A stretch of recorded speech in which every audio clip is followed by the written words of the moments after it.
তীব্র তাপপ্রবাহে পড়ছে সারা দেশ। চলমান এই তাপপ্রবাহ থেকে রক্ষা পেতে বৃষ্টির জন্য মহান আল্লাহর দরবারে ইস্তিসকার বিশেষ নামাজ আদায় ও মোনাজাত করা হচ্ছে। এই মুহূর্তে রাজধানীর কলাবাগানে আছেন সহকর্মী মেহেদী হাসান, সরাসরি যাব তার কাছে।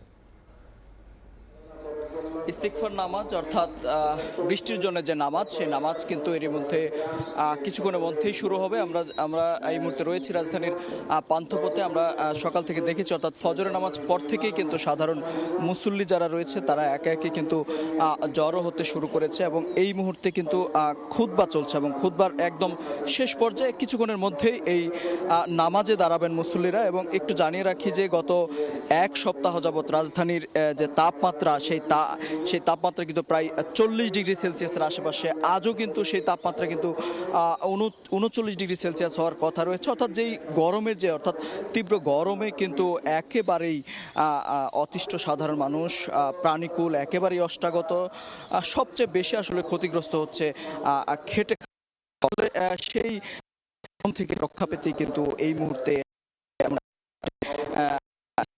নামাজ অনুষ্ঠিত হচ্ছে এবং মহান সৃষ্টিকর্তার দরবারে কিন্তু তারা আসলে যেমনটি বলছেন যে আসলে এই বৃষ্টিতে তারা যে কষ্ট করছেন, অর্থাৎ বৃষ্টিতে তাদের সাধারণ জনজীবনে যে নাজেহাল অবস্থা, সেই নাজেহাল থেকে কিছুটা মুক্তি পেতেই কিন্তু তারা আজ এখানে জড়ো হয়েছেন। এবং যেমনটি বিশেষ করে কিছুক্ষণ আগেই কিন্তু খুতবা হচ্ছিল এবং খুতবার পরপরই কিন্তু যেমনটি বলা হচ্ছে যে এই নামাজের গুরুত্ব, এই নামাজ পড়লে আসলে কি কি কোরআনের নির্দেশ অনুযায়ী কিভাবে নামাজটি পড়তে হবে সেই নির্দেশনায় কিন্তু দেওয়া হচ্ছে। বিশেষ করে 2 রাকাত নামাজ অনুষ্ঠিত হবে। 2 রাকাত নামাজের পর কিন্তু মহান সৃষ্টিকর্তার দরবারে 2 হাত তুলে কিন্তু তারা দোয়া করবেন এবং মোনাজাতে অংশ নেবেন। মোনাজাতে কিন্তু তারা যেমনটি বলছেন যে তীব্র গরম থেকে বাঁচতে যা যা করণীয়, অর্থাৎ মহান সৃষ্টিকর্তার আশ্রয় নেবেন, মহান সৃষ্টিকর্তার কাছে ক্ষমা প্রার্থনা করবেন।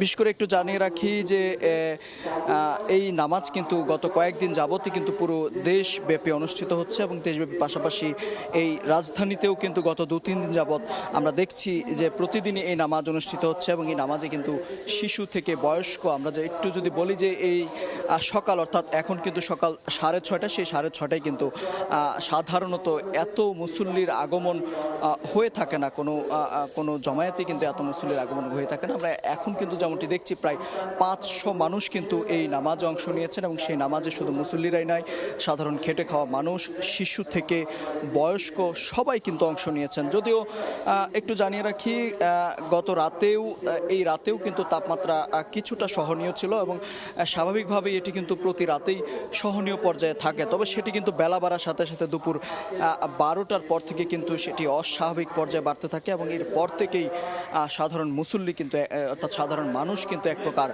ভোগান্তিতে পড়েন।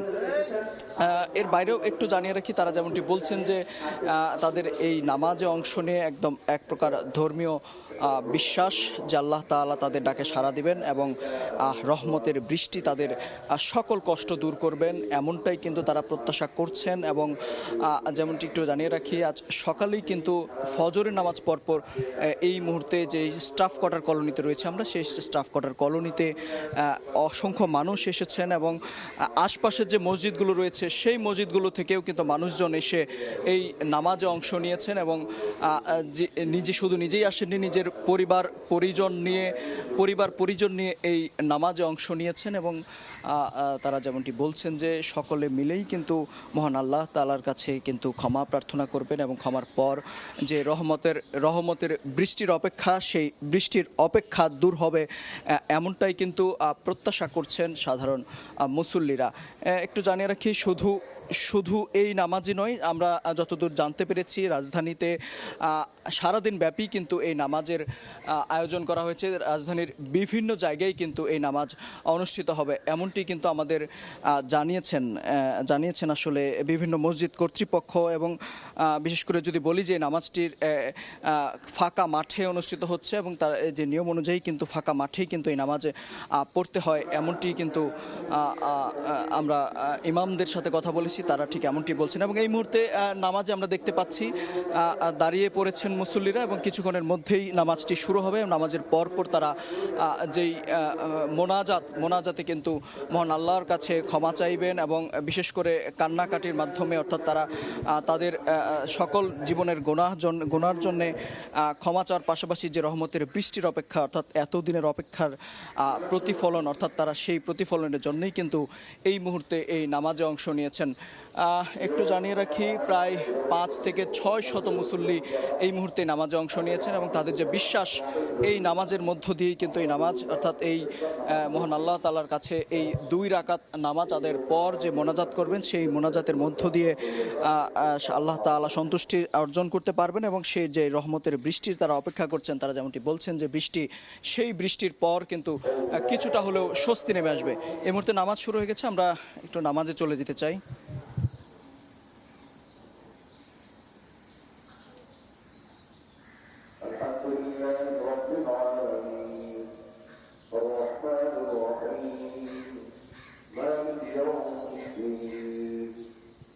إياك نعبد وإياك نستعين اهدنا الصراط المستقيم صراط الذين أنعمت عليهم غير المغضوب عليهم ولا الضالين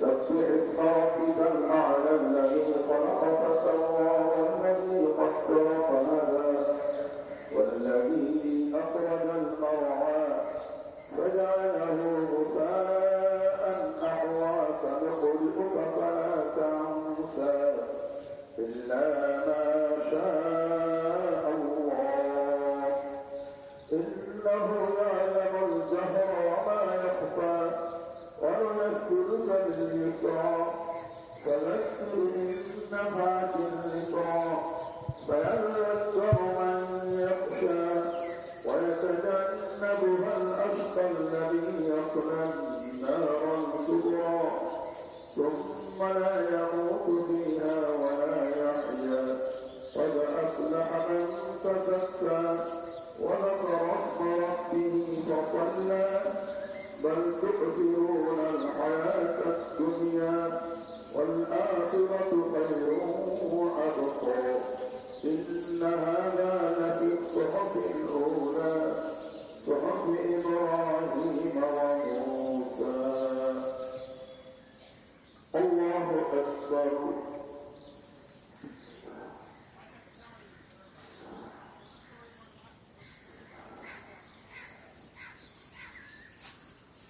سمع الله لمن حمده الله أكبر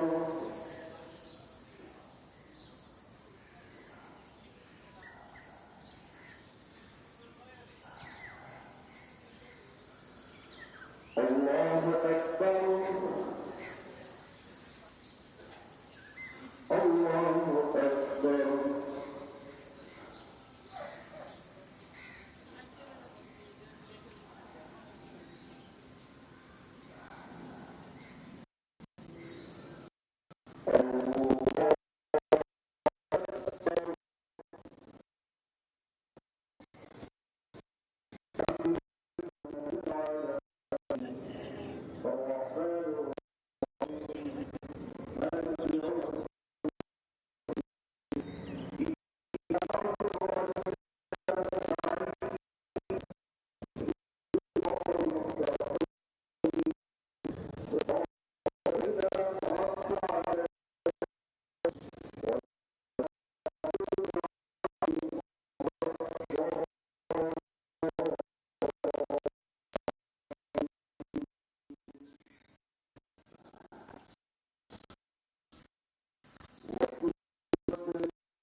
السلام عليكم ورحمة الله.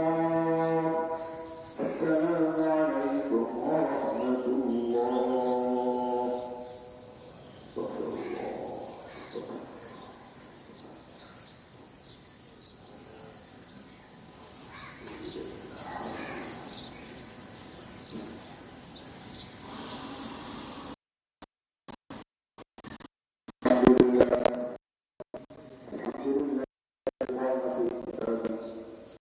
الذي أرسل الرياح بشرا بين يدي رحمته